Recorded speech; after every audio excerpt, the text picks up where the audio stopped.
provocan estrés oxidativo que también dañan a los hepatocitos aledaños. Este esquema de muerte celular y proliferación provoca que haya un daño hepatocelular. Este daño hepatocelular puede generarse en dos vías. Si el daño es agudo, puede regenerarse el hígado y tener sus características normales. En cambio, si el daño es crónico, se produce fibrosis y tejido de cicatrización que va llenando al hígado de este material y posteriormente desarrolla cirrosis los pacientes. Si la patología continúa, se desarrolla cáncer de hígado. La cirrosis está presente entre el 80 al 90 de los pacientes que presentan esta enfermedad. Ahora bien, si nosotros observamos en la siguiente gráfica, en donde están ponderados por letalidad los principales tipos de cánceres, observemos que el cáncer de hígado es el segundo cáncer más letal, solo por debajo del cáncer pancreático, lo cual representa una enfermedad que necesita ser estudiada. El carcinoma hepatocelular, que para términos prácticos de esta presentación lo denominaremos como HCC, es la neoplasia del hígado más frecuente. De hecho, representa al 90% de la incidencia. ¿A qué se debe que este tipo de cáncer sea tan letal? En gran medida se debe al diagnóstico. Si nosotros podemos observar en la siguiente esquema, en donde se clasifican a los pacientes de acuerdo a la severidad de la enfermedad, puede ir desde etapas muy tempranas hasta etapas avanzadas y etapas terminales. Lamentablemente, la mayoría de los pacientes son diagnosticados en estas etapas, en etapas avanzadas y etapas terminales, donde las opciones de tratamiento como primera línea, por ejemplo el sorafenib, solamente le da una sobrevida a estos pacientes de 11 a 13 meses. Lamentablemente, se sabe que estos tratamientos no son curativos. ¿Cómo podremos nosotros entonces disminuir la tasa de letalidad del cáncer hepático? Una estrategia podría ser invertir esta curva, que la mayoría de los pacientes ahora sean diagnosticados en etapas muy tempranas y tempranas, donde las opciones de tratamiento realmente son curativas. Y para esto es necesario desarrollar nuevos biomarcadores tempranos. Permítanme hacer una pausa para explicarles el siguiente fenómeno. Y lo haré de la siguiente manera, a través de una metáfora. Imaginen que van caminando por la calle y de repente ven un choque. Ustedes pueden observar que están los parabrisas rotos, hay vidrios por donde quiera, los cofres de los autos están levantados, pero realmente no saben qué es lo que pasó. Realmente no saben si el conductor iba en estado de ebriedad, si iba hablando por celular, si estaba distraído, etc. Realmente la información que sucede antes del choque no lo sabemos. Tenemos muchas dudas y pocas respuestas. Pues algo semejante pasa con el estudio del hepatocarcinoma. Tenemos mucha información en la que se ha observado, sobre todo en etapas avanzadas y en etapas terminales, en cómo están los tumores, que hay heterogeneidad intratumoral y entre los tumores, que hay infiltrado inflamatorio, que los pacientes están altamente descompensados, pero realmente no sabemos qué es lo que sucede en etapas tempranas, no sabemos qué sucede desde un nódulo displásico de bajo grado hasta inclusive hepatocarcinomas tempranos. Este es un hueco de la información y no sabemos cómo sucede. De aquí nosotros tenemos nuestras preguntas de interés y la motivación en el laboratorio. Abunda el conocimiento de las alteraciones moleculares del cáncer hepático en etapas avanzadas, pero es insuficiente para generar métodos de diagnóstico temprano y tratamientos oportunos. Por lo tanto, nosotros tenemos la pregunta: ¿cuáles son las mutaciones, las alteraciones moleculares en la displasia que determinan a la progresión hacia una neoplasia? ¿Cuáles son los cambios moleculares tempranos y cómo es que podemos estudiar la displasia? Una forma en cómo podemos abordar esta problemática es a través de los modelos animales. En el laboratorio tenemos dos modelos bastante estudiados y muy bien descritos. El primero de ellos es el modelo del hepatocito resistente, en el cual a través de 3 intervenciones son suficientes para generar en el primer mes nódulos y en el 8º mes hepatocarcinoma. Otro modelo que tenemos bastante estudiado es el modelo de Schiffer, en el cual se le da una administración crónica de un carcinógeno denominado dietilnitrosamina, o para estos términos lo denominaremos como DEN, Permítanme, más adelante les hablaré acerca de este carcinógeno. Pero en este modelo nosotros hemos observado que a partir de la semana 12 observamos hígados cirróticos, altas cantidades de fibrosis, pequeños nódulos que empiezan a observarse, y en las etapas avanzadas, como es en la de semana 18 y en la semana 22, ya encontramos un hepatocarcinoma multifocal. Este es el modelo más parecido que se observa en la clínica. Es evidente que los modelos animales tienen deficiencias, y esas deficiencias nosotros tratamos de compensarla con lo que nosotros podemos encontrar con muestras clínicas. Pero es un acercamiento bastante cercano a lo que se observa en la clínica, y de esta forma nosotros podemos ver lo que sucede antes del choque, cómo van las alteraciones moleculares desde etapas tempranas a etapas intermedias y etapas avanzadas. Por lo tanto, nuestra estrategia de investigación es que a través de los modelos animales en cáncer de hígado y optimizándolo con microdisección láser, nosotros podemos obtener material suficiente y de buena calidad para realizar tecnologías ómicas, como son la transcriptómica, la protómica, y de esta forma poder estudiar el hepatocarcinoma o el cáncer en general desde etapas tempranas. Esto nos ayuda a identificar cambios moleculares relevantes y con esto poder llevar a cabo un estudio de validación de nuevos biomarcadores, obviamente muy de la mano con muestras de origen clínico de pacientes con hepatocarcinoma. Un ejemplo de esto es lo que realizó la doctora Julia Torres Mena en el laboratorio en el año 2014. Ella observó que en el modelo del hepatocito resistente observaba dos nódulos. Un nódulo que ella denominó nódulo en regeneración, que podemos observar aquí, en que hay zonas positivas a una enzima que se llama gamma-glutamiltransferasa. La actividad enzimática de esta enzima la podemos ver a través del color rojo. Podemos observar cómo hay zonas marcadas de color rojo y hay zonas que están totalmente sin color.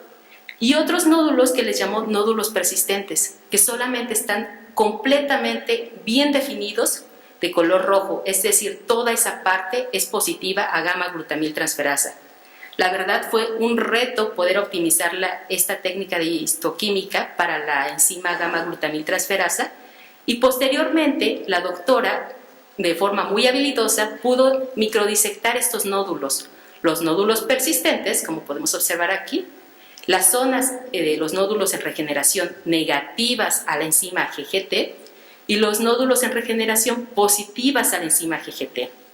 A través de esta forma logró encontrar perfiles de expresión génica diferenciales. A través de este modelo del hepatocito resistente, ella denotó como RN, como ya les había dicho, nódulos en remodelación negativos a GGT, nódulos en remodelación positivos a GGT, nódulos persistentes, tumores tempranos y tumores avanzados. Observó que los nódulos persistentes, como podemos ver en este mapa de calor de la parte de aquí, eran más parecidos a los tumores tempranos que los nódulos en remodelación. De aquí nosotros fue una pauta y nos llamó bastante la atención porque podemos investigar estos genes que comparten los nódulos persistentes y los tumores avanzados y los tumores tempranos para poder estudiar diversos genes candidatos. Unos de ellos fueron las enzimas aldocetoreductasas, como podemos observar aquí en esta publicación también del grupo, en donde se investigó en dos diferentes casos, en el caso 1 y en el caso 2. Observemos que para la enzima aldocetoreductasa de la familia 1, miembro B10, que así se clasifican, ambos casos son positivos a esta enzima a través de esta inmunohistoquímica.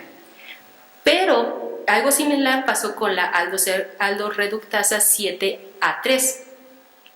Pero de manera interesante observamos que para la citoqueratina 19 había casos en que eran positivos a esta enzima y eran negativos en otros casos. Esto nos llamó la atención. ¿Por qué la citoqueratina 19 es positivo en unos casos y por qué es negativo? ¿Qué cualidades le brinda el hepatocarcinoma que tenga positivos a esta enzima? ¿Y por qué principalmente le daría una característica más agresiva a estos tumores? ¿Los haría resistente a fármacos? Todas estas preguntas se nos vinieron a la mente y tratamos de abordarlas. De hecho, la doctora Castro Gil, también miembro del laboratorio, abordó esta problemática. Y no solamente se quedó con la inmunodetección de la gamma-glutamiltransferasa, y lo llevó un punto más allá. Hizo un doble marcaje con la citoqueratina 19. Voy a hacer un paréntesis para explicar acerca de la citoqueratina 19. Se sabe que las células progenitoras hepáticas son aquellas que le dan origen a los hepatocitos y a los colangiocitos. Las células progenitoras hepáticas son positivas a la citoqueratina 19. Los hepatocitos bien diferenciados pierden esta expresión, mientras que los colangiocitos la conservan. Los hepatocarcinomas bien diferenciados, que se llaman así y son de mejor pronóstico, son aquellos que no expresan citoqueratina 19. En cambio, aquellos hepatocarcinomas que están pobre y medianamente diferenciados pueden expresar o no esta enzima. Se sabe también que aquellos que son combinación de hepatocarcinoma con colangiocarcinoma siempre van a expresar la enzima, la citoqueratina 19. Y los colangiocarcinomas evidentemente conservan la expresión de la citoqueratina 19. La doctora Castro Gil logró hacer esta doble tinción. Por un lado, marcó las zonas positivas para GGT, que es la gamma-glutamiltransferasa, que llamaremos también GGT, y positivas para la citoqueratina 19, como podemos ver en esta imagen. Son positivas a las dos. También habilidosamente logró hacer la microdisección láser de estas muestras y obtuvo el transcriptoma específicamente de estas muestras que eran positivas a estas dos proteínas. Esto es de gran utilidad porque a través de esto logró obtener los siguientes resultados. Observó que el perfil de expresión de genes para el metabolismo de ácidos grasos estaba subregulado. Es decir, había algo ahí, algo que estaba involucrado con el metabolismo de ácidos grasos. Tanto fue así que estos resultados dieron pauta para una nueva línea de investigación que Isaac Aguirre Maldonado está abordando en estos momentos. Pero bien, no solamente nos detenemos en este punto. A través de los resultados que hemos obtenido en el laboratorio, nos han dado pauta para seguir estudiando y seguirnos preguntando nuevas cosas. Y es así como salió el perfil de las anexinas. Igual del modelo de hepatocito resistente, que trabajó la doctora Torres Mena, nosotros obtuvimos los datos del transcriptoma y observamos que casualmente o interesantemente, las anexinas se encontraban sobreexpresadas desde los nódulos persistentes de 4 meses y se mantenía y aumentaba esta expresión hasta el hepatocarcinoma de 17 meses. Esto nos llamó la atención para la anexina A1, A2, A5, pero interesantemente la anexina 10 sucedía un efecto contrario. Esta proteína se disminuía la expresión en hepatocarcinomas avanzados, como podemos observar aquí, muy tenuemente ese azul. Decidimos elegir estas proteínas para estudiarlas y ver cuál era el mecanismo o por qué estaban sobreexpresadas unas y otras subexpresadas. Hasta ahorita les he estado hablando de las anexinas, pero realmente, ¿qué son las anexinas? Pues las anexinas son una superfamilia de proteínas con dominio de unión a calcio. De manera muy simple, como podemos observar en esta caricatura de aquí, las anexinas cuentan con dos dominios. Un dominio central, constituido de 4 repeticiones que está altamente conservado en todos los miembros de las familias de las anexinas. Y un dominio aminoterminal que es altamente variable. Este dominio aminoterminal tiene la cualidad que se encuentra embebido dentro del dominio nuclear de estas proteínas. Y cuando se encuentra en presencia de calcio, se libera y entonces puede señalizar y realizar diversas funciones a través del dominio aminoterminal. Es importante mencionar que este dominio aminoterminal está lleno de modificaciones posttraduccionales, o sea, es una proteína altamente variable. Nosotros, dentro de las funciones que se encuentran descritas hasta el momento de las anexinas, han sido vinculadas principalmente con procesos fisiológicos, como son la organización de las vesículas, el tráfico y andamiaje de las membranas, la endo y exocitosis y el intercambio con la interacción con la membrana y el citoesqueleto. Todo esto en relación con la membrana. ¿Por qué? Porque las anexinas tienen alta afinidad hacia los fosfolípidos con carga negativa, como por ejemplo la fosfatidilcerina. Es por eso que se encuentran vinculados y han señalizado a nivel de membrana. También hemos encontrado que estas anexinas pueden ser secretadas. Hay varios reportes en los que mencionan que, por ejemplo, las anexinas pueden ser secretadas, como la anexina 1, la anexina 2, la anexina 3, A4, A5, A8, A10. La han logrado detectar en algunos casos en suero o plasma de pacientes y en algunos otros en medio de cultivo, medio enriquecido de cultivo. ¿Cómo es que se secretan estas anexinas? Hay varias hipótesis y algunas ya han sido comprobadas, pero principalmente se sabe que pueden ser exportadas a través de los transportadores ABC de canal. Otras, como por ejemplo la anexina A1, recibe una fosforilación en su dominio amino terminal y esta es una señal de exportación. Otras, a través de embebidas en gránulos, que cuando se funden en la membrana de la célula se puede liberar la anexina o puede quedar anclada a la membrana de la célula. De esta forma, se ha observado que las anexinas tienen varias funciones extracelulares. Pero bien, nosotros hemos observado que las anexinas están vinculadas en diferentes tipos de cáncer, como por ejemplo el cáncer del adenocarcinoma pancreático, el cáncer de colon, inclusive en el hepatocarcinoma. ¿Pero qué se sabe realmente de las anexinas y el cáncer? Pues realmente hay una discusión muy ardua de estas proteínas en el ámbito del cáncer. Actualmente hay una discusión acerca del papel de las anexinas en el cáncer, ya que algunas de estas pueden actuar como una espada de doble filo.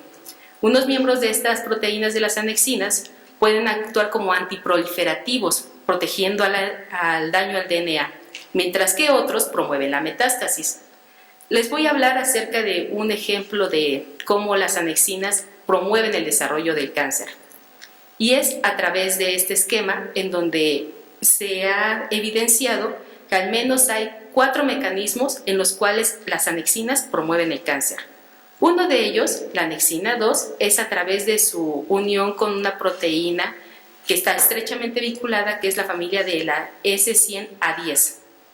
Cuando se une, forma un heterotetrámero, y este heterotetrámero se une a la fosfolipasa C citosólica y promueve a que haya un como flip-flop en la membrana y se exporte y se logre señalizar esta proteína SA10 y posteriormente se active el plasminógeno en plasmina y la plasmina degrade o en algunos casos la fibronectina y por otros activa a las metaloproteinasas, como son una X variedad de metaloproteinasas, y esto degrada la matriz extracelular y ayuda a que las células puedan migrar y generar metástasis.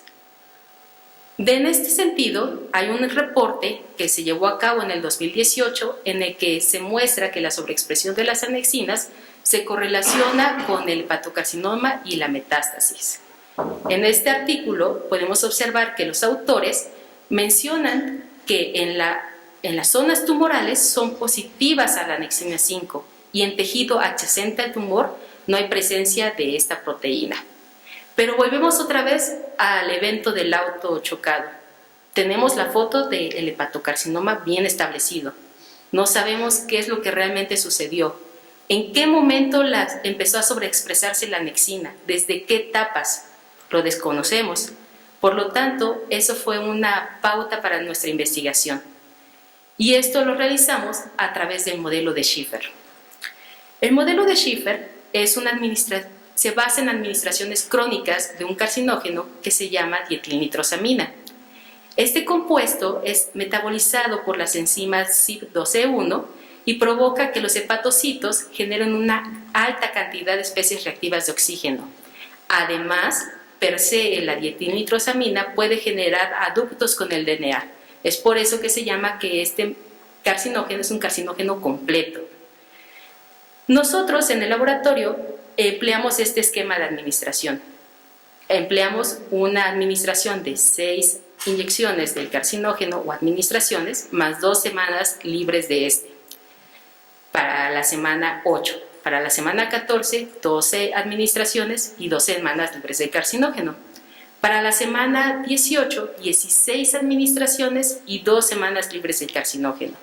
Y para la semana 22, logramos hacer 16 administraciones más 6 semanas libres de carcinógeno.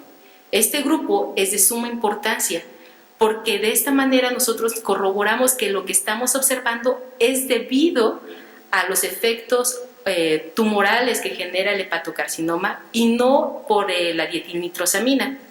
De hecho, si observan aquí, partimos de hígados sanos y a medida que pasa el tiempo y vamos dando la administración crónica de este carcinógeno, va cambiando la forma macroscópica del hígado hasta convertirse en un hígado totalmente enfermo.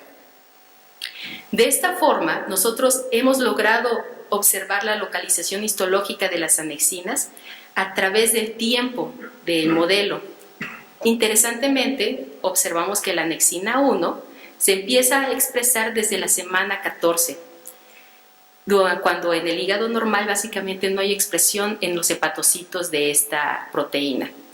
Para la anexina 2, algo semejante, desde la semana 14, que sería una etapa intermedia en la enfermedad, ya se puede observar la anexina 2. Y la anexina 5, de manera sorprendente, se puede observar desde la semana 8, desde etapas muy tempranas de la progresión de la carcinogénesis. Y esta expresión aumenta debido a que pasa el tiempo y se mantiene hasta la semana 22. Lo corroboramos con la localización histológica de las anexinas en hepatocarcinomas de origen clínico. Como pueden observar aquí, en esta parte que sería una zona tumoral, zona adyacente y zona tumoral, la anexina 1 sí se observa una expresión, pero es muy moderada, muy leve. Pero para la anexina 2, en el tumor hay una expresión de esta proteína. Y lo mismo sucede para la anexina 5. Averiguamos si esta expresión, cómo se expresan, no solamente de manera histológica, sino llevar a un acercamiento un poco semicuantitativo. Y de esta manera logramos observar el incremento de las proteínas y lo comparamos de las anexinas y los comparamos con marcadores tumorales ya descritos, muy bien estudiados en el laboratorio, como es PTGR1 y GAPDH. GCTP1, perdónenme. Observemos que la anexina A1 empieza su aumento de esta proteína desde la semana 14. La anexina 2 también desde la semana 14, siendo estadísticamente significativo. Para la anexina 5 se corrobora el efecto y el fenómeno que observamos desde la semana 8.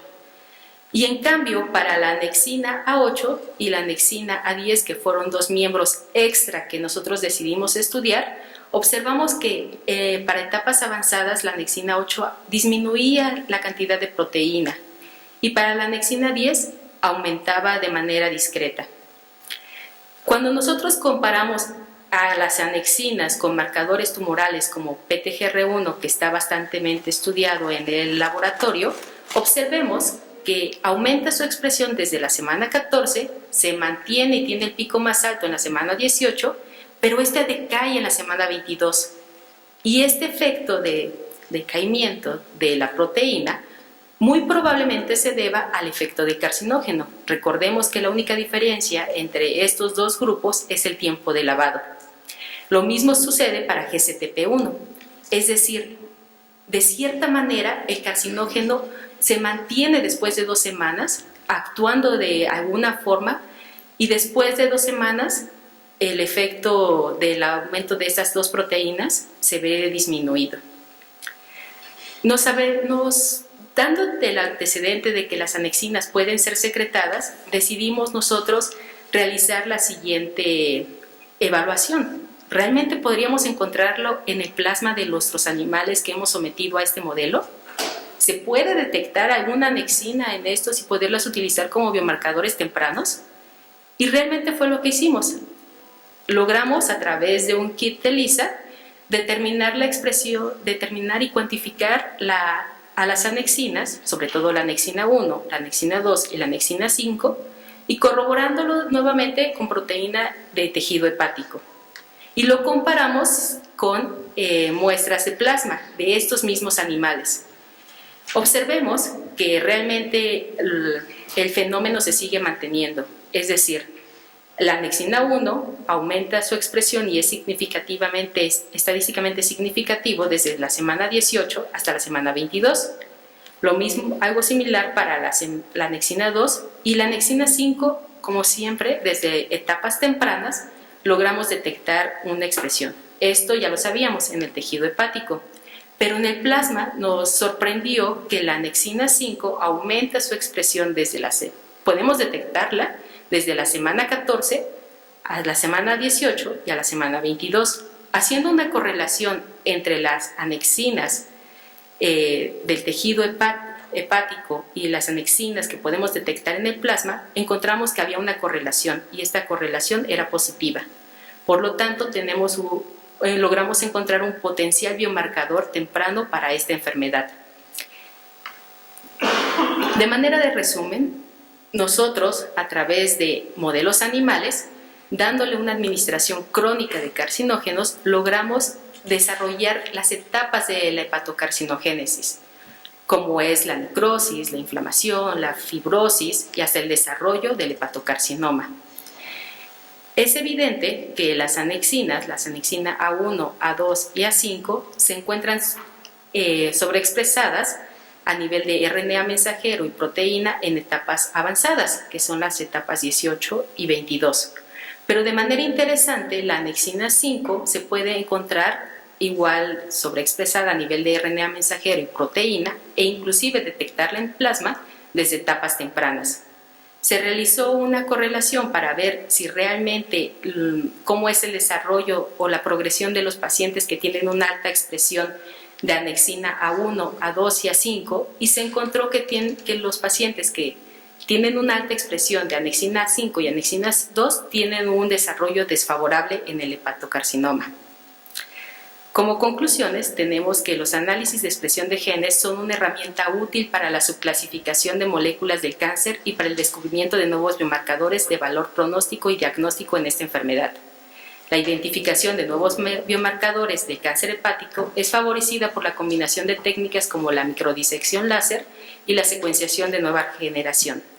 Los estudios de los nuevos biomarcadores como las anexinas son cruciales para el diseño de un nuevo método de diagnóstico temprano y el análisis de nuevos fármacos antitumorales que permitan una terapia hacia blancos específicos. Es verdad que este trabajo y toda nuestra línea de investigación nos genera más preguntas que respuestas, pero es necesario llevar a cabo esta dinámica para que nosotros logremos poco a poco ir revelando los secretos que nos guarda el hepatocarcinoma. Y así como solamente vida hay una, hígado solamente hay uno. Entonces yo les recomiendo de la manera más atenta que lo cuiden.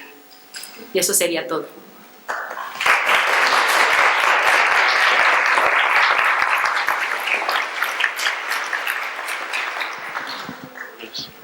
Bueno, muy interesante el trabajo, muchas felicidades. Gracias.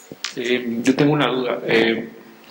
Comentas que de lo que sabe la función de esas anexinas tiene que ver con señalización vía calcio, ¿no? Vía cambios posttradicionales y todo eso. ¿Se sabe si existe alguna relación entre la función de estas anexinas y el ciclo celular?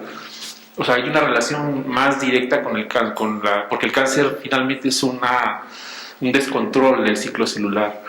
Entonces, yo me pregunto si existe alguna relación funcional en eso o simplemente este incremento de la expresión de estas proteínas es algo por cambios de daño celular antes de que la célula entre a un estado ya cancerígeno de descontrol celular.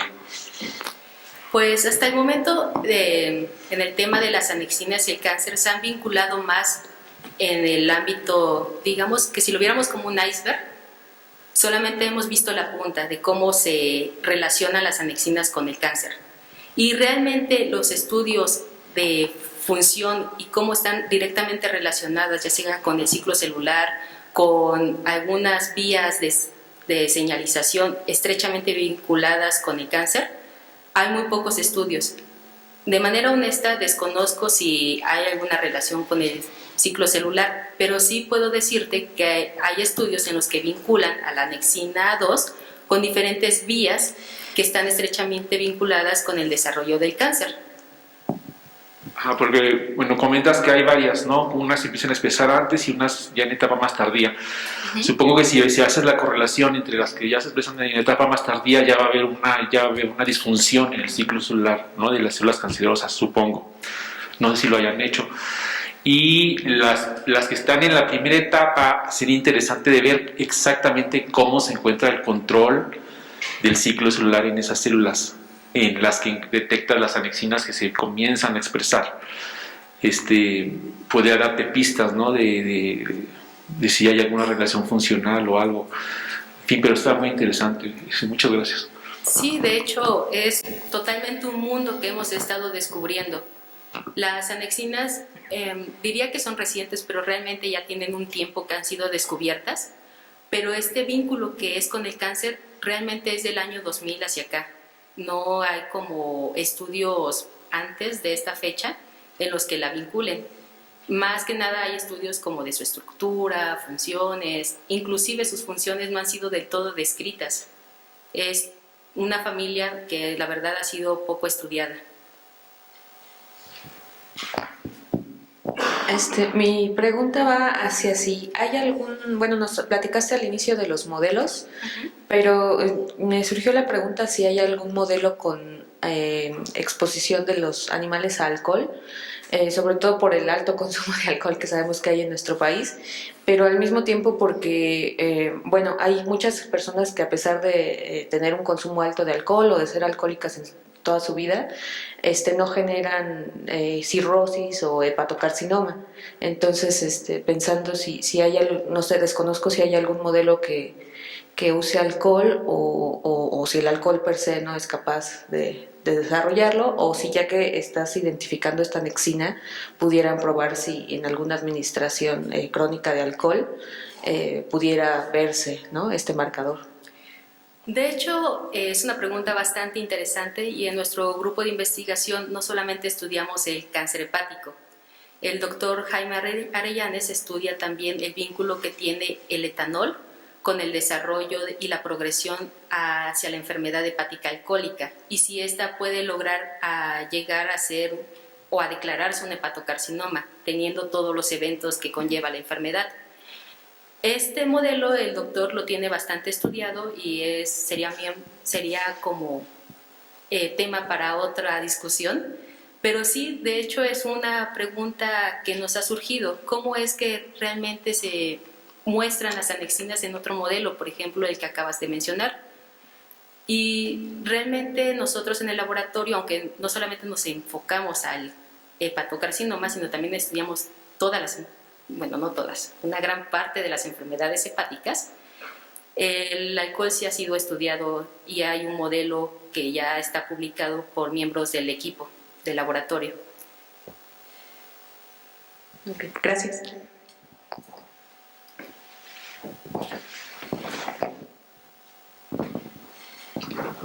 Gracias. Yo tengo una pregunta relacionada a la que te acaban de hacer. Las anexinas se ha visto que están alteradas en su expresión en muchas neoplasias. Sí, ¿no? así Entonces, en ese sentido no son específicas de cáncer hepático. Pero mi pregunta está en relación a si se ha explorado la expresión de estas y de la familia de las anexinas en otras afecciones asociadas al hígado, ¿no? Como hígado graso, enfermedades asociadas a aflatoxinas, a virus, etcétera. Si hay algo por ahí que se haya explorado en ese sentido. De hecho, nuestra principal ventaja, digamos que es nuestra principal desventaja. Los modelos animales solamente modelan una parte de la enfermedad, no específicamente el modelo que nosotros utilizamos, que es el modelo de Schiffer, modela el daño crónico al hígado, no modela la etiología tal cual. Entonces, en ese sentido hay otros modelos que sí modelan la etiología, pero en cambio el de nosotros solamente es la exposición crónica, el daño crónico al hígado. Sí se sabe que obviamente el hígado graso en gran medida puede desencadenar a la cirrosis y un porcentaje de estos pueden desencadenar en hepatocarcinoma. En sí, si las anexinas han sido estudiadas en hígado graso, es altamente probable que sí suceda, ya que las anexinas se han visto vinculadas en diferentes vías, sobre todo metabólicas, sobre todo por este mecanismo dinámico que tienen con las microvesículas y los fosfolípidos de las membranas. Pero tal cual una estrecha vinculación de esta patología como es el hígado graso o las aflatoxinas y cómo intervienen y cómo desarrollan hay una sobreexpresión de las anexinas, en ese sentido no hay una respuesta clara.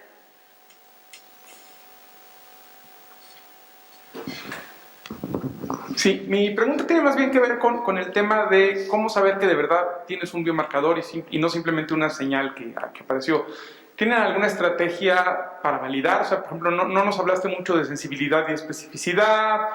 Si tienen una idea de cómo hacer esto, quizá en algún ensayo, aunque sea pequeño en humanos, para ver cómo está justo curvas ROC y F1 y estas cosas. Sí, de hecho ese es el siguiente paso que nosotros pretendemos abordar. Hasta ahorita nos hemos quedado con resultados del modelo animal, pero ya tenemos las herramientas para poder llevar estos experimentos en plasmas de humanos que tienen diferentes etiologías relacionadas, diferentes enfermedades relacionadas con el hígado, por ejemplo, hepatitis, enfermedad hepática alcohólica, no sé, una simple inflamación del hígado ocasionada por medicamentos, etcétera, para saber si la sobreexpresión que nosotros detectamos del hígado es a causa de una neoplasia y no por una alteración o una enfermedad adyacente al hígado. Por otro lado, también es importante realizar los estudios en donde se vea que realmente la expresión de las anexinas pueda llevarse a cabo no solamente en hepatocarcinoma, sino quizás esta sobreexpresión pueda llevarse a cabo en otros tipos de cáncer. Como ya hay evidencia de que las anexinas están sobreexpresadas en otros tipos de cáncer, no nos sorprendería que también la podamos detectar. Pero sí, ya estamos en camino para solucionar esa dinámica. Hay un asunto que hay que considerar, ¿no? Que estas cosas responden a calcio y 7 millones de cosas responden a calcio. Entonces tienes crosstalk con muchas cosas y estás induciendo el daño. Entonces nadie te dice, hasta que no lo valides, que parte de las vías con el agente químico que estás induciendo daño no active otra vía que prende las anexinas independientemente del tumor, por así decirlo, ¿no? Sí, entonces yo creo que esa etapa de validación va a ser muy importante para la parte estadística de convertir eso en un biomarcador de verdad, pero también para la parte mecanística de tratar de entender qué está pasando, ¿no? Sí, totalmente de acuerdo. De hecho, nosotros hemos hipotetizado muchas ideas, porque lo que sí es un hecho es que tenemos una evidencia circunstancial. No sabemos si realmente las anexinas que nosotros estamos detectando provienen realmente de los tumores. Necesitaríamos como, no sé, marcarlas de alguna forma para saber que realmente la anexina que está saliendo de los tumores es la que nosotros estamos detectando y no sea un evento aledaño o paralelo a otro evento que desconocemos. Pero sí, muchas gracias. Yo, continuando con la pregunta del doctor Lemus, uno, pues ¿con cuántas muestras de tejido humano validaron? ¿En qué estadio estaban de la progresión? Y dos, existen muchas bases de datos que desde la perspectiva genómica pues, utilizamos a diario, que te van a permitir identificar realmente si en un modelo neoplásico existe la sobreexpresión de algún gen en lo particular. Yo creo que valdría mucho la pena que en esas bases de datos de expresión, que está basada fundamentalmente en RNA mensajero, pero te da una muy buena idea de la sobreexpresión de cualquier gen de interés, pues que evaluaran realmente si las anexinas se presentan como algo que es común en los tumores hepáticos, y que esto sería también una forma de validar su observación con mucha mayor solidez en el modelo humano. Entiendo que tal vez conseguir los tumores no es sencillo, y no lo es, pero finalmente creo que se tienen las herramientas de análisis como para poder guiar incluso preguntas como las que hacía el doctor en la base de datos de ICGC, de TCGA. Tú te metes si hay cáncer hepático, y seguro lo hay. Tú ves la expresión de tus genes de interés e incluso determinas si esa expresión está correlacionada con sobrevida o con algún factor clínico.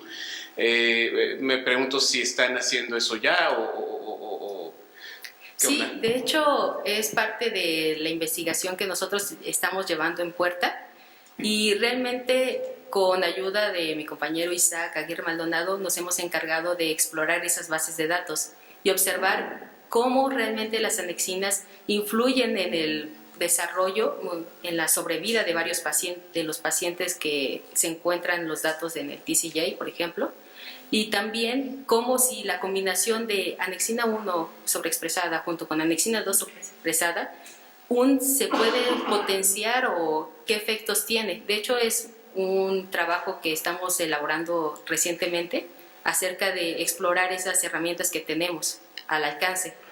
Y por otro lado, es verdad, los tumores de humanos son muy difíciles de conseguir, no solamente por el ámbito de que son resecciones muy pequeñitas y que básicamente el principal objetivo es tratar de ayudar al paciente, ¿no? La imagen realmente la que tenemos nosotros para el estudio que hemos estado haciendo in silico no es realmente esta es como una representación esquemática de un resumen gráfico, pero realmente nosotros hemos observado que tanto en estudios en donde se sobreexpresa la anexina 2 y la anexina A5, o sea, en un caso solamente la anexina 2, en otro caso solamente la anexina 5, los pacientes que sobreexpresan o tienen una alta expresión de estos genes tienen una peor sobrevida, o sea, su vida se ve acortada. Y es por eso que solamente es como una representación esquemática, cuando tienen una alta y una baja expresión. Pero realmente el hecho es que nos hace falta investigar más acerca en sílico para poder sacar toda la información disponible que tenemos hasta el momento. Por otro lado, es cierto que las anexinas tienen efectos, funciones extracelulares, y un ejemplo muy común de esto es, por ejemplo, la anexina 5. La anexina 5 puede unirse o es altamente afín hacia la fosfatidilcerina. Se ha observado que cuando hay efectos en los que las células inmunes se activan, cuando las células entran en un estado de apoptosis, la anexina 5 pasa de estar en la cara interna de la célula y se une a la fosfatidilcerina, que ahora está en la cara externa de la célula, haciendo como una especie de capa o escudo que evita que las células como los macrófagos puedan detectarla y puedan fagocitarla, y de esta forma puede crear este escudo y evadir la eferocitosis por ese lado. También se ha observado que la anexina 1 está estrechamente vinculada con la respuesta inmune, es decir, la anexina 1 puede diferenciar hacia macrófagos que se encuentren en un fenotipo, hacia un fenotipo M2 que en un fenotipo M1 a través de una vía de señalización. Pero sí, inclusive se sabe que la anexina A2 está estrechamente vinculada con el efecto que les mencioné de este lado, con la degradación de la materia de la matriz extracelular. Entonces, pues sí hay efectos de las anexinas de manera exógena.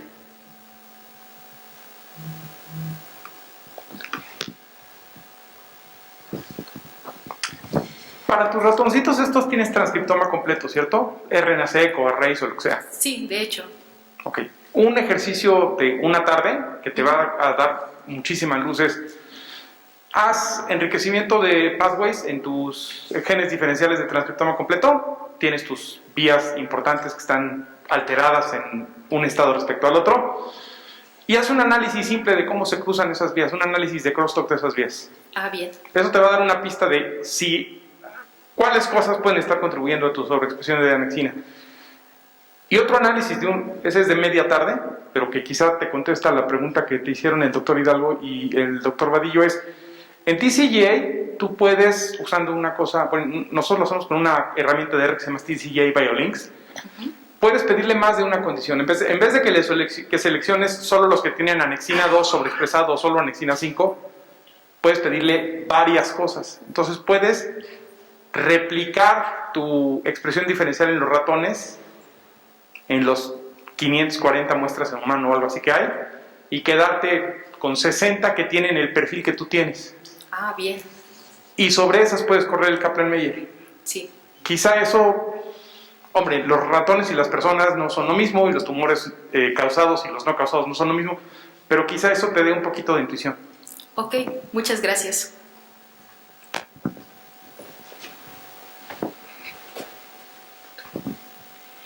Perdón, muchas felicidades por tu trabajo. ¿Han explorado cómo se modifican los patrones de expresión en estos modelos que ustedes generan de acuerdo con la alimentación? ¿De acuerdo con la alimentación, me dijo? Sí, cambiando el tipo de alimentación en los modelos animales o dándoles algún suplemento, etcétera. Podría ser muy informativo. Sí, de hecho, bueno, como les había mencionado, al principio los datos de la doctora Castro Gil nos dieron pautas para estudiar las vías de metabolismo de lípidos. Y de hecho, al modelo de Schiffer lo implementamos con sacarosa. En el trabajo de maestría de mi compañero Isaac fue eso, implementar a las ratas, no solamente darles carcinógenos, sino también darles una solución al 30% de sacarosa y de esta forma ver cómo se expresan nuestros genes que nosotros clásicamente hemos estudiado en el modelo de Schiffer, y de hecho tuvimos resultados bastante interesantes. Sí, pero con otro tipo de alimentación además de eso. No lo hemos implementado hasta el momento, solamente con sacarosa.